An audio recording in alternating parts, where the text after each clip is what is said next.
Hello everyone and welcome back to Parts Talk. Today we will feature two videos from, on the concerns raised by the evolution of EVs. This is a follow-up from a previous episode I did entitled, Are We Ready for the EV Revolution? If you have not watched or listened to that video or episode as yet, there's a link to it in the description box below.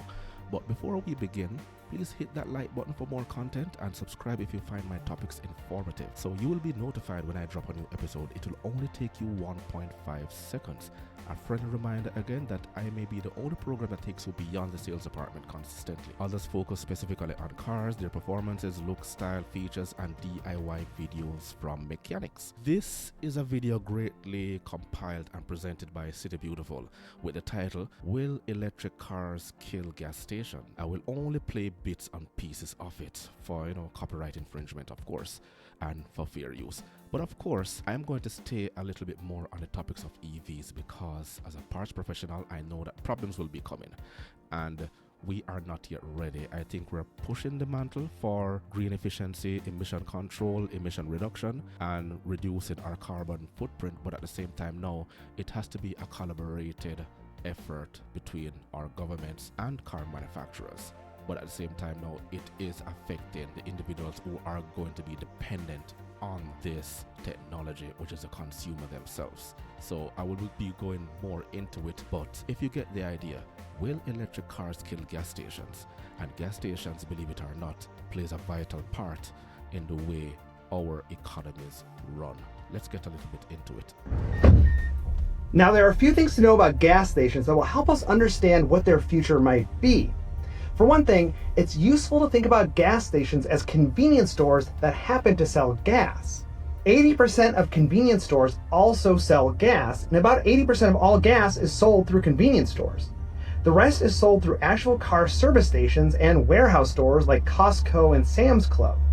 Another thing to know about gas stations is that they're mostly owned by small business owners. It's not uncommon for them to be a chain of one. And many of these small business owners are actually also minority business owners. Apu's character on The Simpsons may be problematic, but the idea that a convenience store is owned by an Indian person is pretty realistic. When you see Shell or BP on the sign, that's the petroleum company filling the underground tanks, but they typically don't own the gas stations themselves. There are chains like Wawa and Quick Trip, but they don't own a majority of the gas stations. This second point is really important because So this is mostly situated in the United States, of course. But if you get where we're going with this, minority business owners own these gas stations. Let's continue. While I do cheer the end of fossil fuel dependence, I'm not happy about the idea of losing thousands and thousands of small businesses.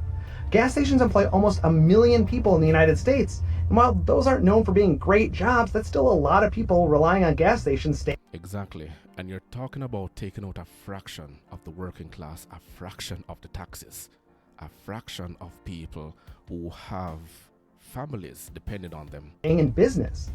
One thing I certainly assumed before researching this video was that gas was really lucrative for gas station owners. I mean, vehicle owners spend $22,000 on gas throughout the life of their vehicle, almost as much as the car itself. That must be the reason why 80% of convenience stores sell gas, right? But in reality, only about 3 to 5 cents of every gallon goes into the pocket of the gas station owner. Most of your gas money goes to oil companies, no surprise, with some but not enough going to gas taxes. All right, now we know the basics of the gas station industry. Where does that leave us? Well, we know that gas isn't a huge moneymaker for stations. They rely primarily on selling chips, candy, soda, nachos, that sort of thing. But 3 to 5 cents per gallon isn't anything to scoff at, especially when profit margins for gas stations are razor thin, typically only about 2%. Yes, so he's going more into the part where the convenience stores come in, because if you have to look at it that way, there is a huge supply chain that is involved where these gas stations are concerned on the basis that they are convenience stores. But I will go a little bit more. Here's another clip I have for you taken from the BBC's Business Daily entitled The Death of the Petrol Station. And I'm going to leave both clips in the description box below so you can listen to them. They're very long, they're informative, they're full of valuable information that you may not know of. That is why I'm sharing them with you.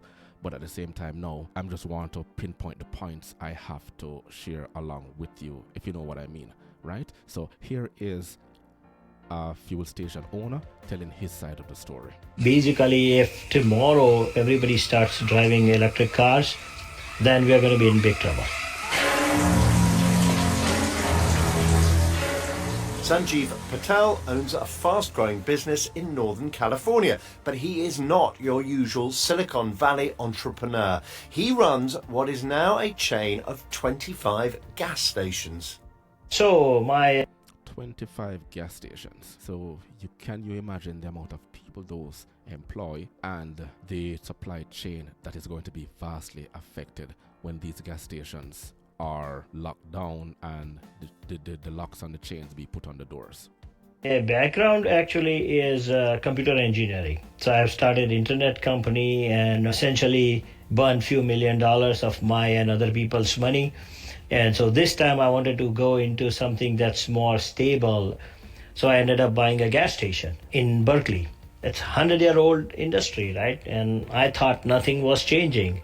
Little did I know that nothing was changing for 100 years, but last 10 years, it has changed so drastically. And a lot of those are existential threat for the industry.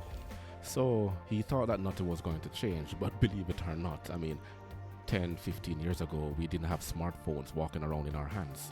Believe it or not, the technology is moving so fast, we have to basically keep up with it.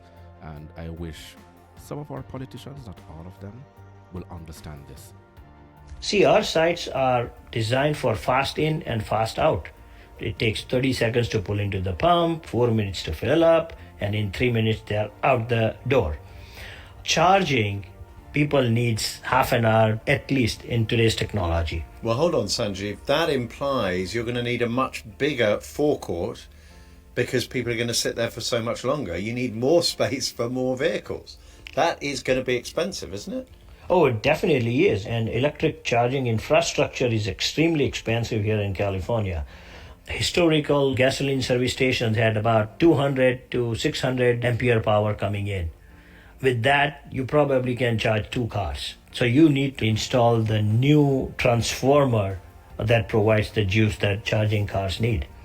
But So in order to stay in business, it's going to take you an exorbitant amount of capital to inject into your current business just to be viable, just to survive. So when will it end? And that is a question that we have to ask the powers that be. Will there be loans, facilities set up in order for these gas station owners to stay in business, to keep the current employees around? What do you think? surprisingly, the petroleum station valuations and all is still all-time high. Listen, if the prices are still high, wouldn't the logical thing for you, Sanjeev, be to pull out and bank the profit that you've made now? So there are days when I do think about it. The two extreme scenarios are either I'm one of the first one to get out, or you stay the last guy and lock the keys and leave. So the example I give is in Berkeley, we have 7 gas stations on that University Avenue. As demand started going down a few years ago, one station closed down and they are building a hotel there. So now for the rest of those 6 guys, the demand actually went up. Now there is a 6th guy who is going to close down pretty soon. And then will be the 5th guy and the 4th guy, right? But Sanjeev, there's another way of looking at that scenario, which is that as the petrol stations begin to close down, it becomes more and more difficult for people with petrol or diesel cars to fill their cars up.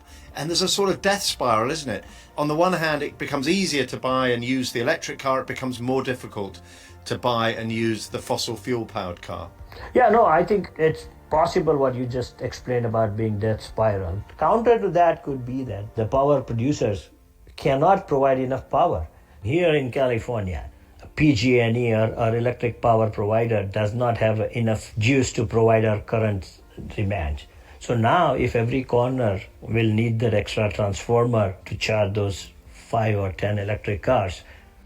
And that's one of the things, because I also have another video which I'm going to share in another episode, that a lot of people they go back to the conventional vehicles and ditch their electric vehicles because of the frustration that they find come along with it.